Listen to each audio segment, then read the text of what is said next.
Hi, my name is Erin Miller, and I've decided to do my discussion post on the concept of authenticity. One of the questions we were supposed to ask ourselves was why this particular vocabulary resonated more with me than the others. And I think, to put it quite simply, is this is the concept that I've struggled personally with in my life the most. To this day, I still struggle and strive to live every day authentically. And I think that's why I was naturally drawn to it versus the other options we were given. Which leads us to the second question: how the vocabulary I chose helps me to talk coherently and consistently about things that matter deeply to me.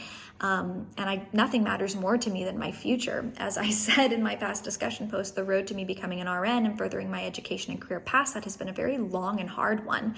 I grew up in a family of doctors, and it was kind of this unspoken expectation that I would follow suit and become a doctor myself. And even though I had an interest in the medical field, I was busy listening to other people, trying to make my parents proud, trying to make other people happy, that I kind of lost focus.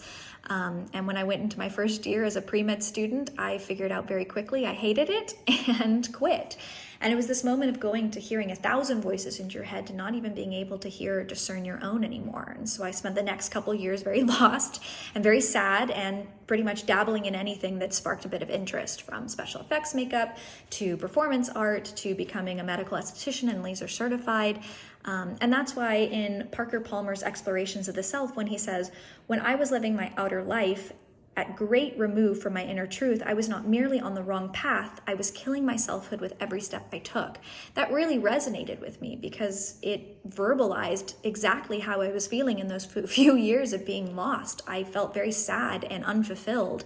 And it wasn't until I found myself back in sort of a healthcare environment with becoming a medical esthetician and laser certified that I realized that I had an interest. It was a passion of mine. I just had to do it the right way. Palmer further goes on to quote, when speaking about spiritual DNA, "We are born with a seed of selfhood that contains the spiritual DNA of our uniqueness, an encoded birthright knowledge of who we are, why we are here, and how we are related to others. We may abandon that knowledge as the years go by, but it never abandons us."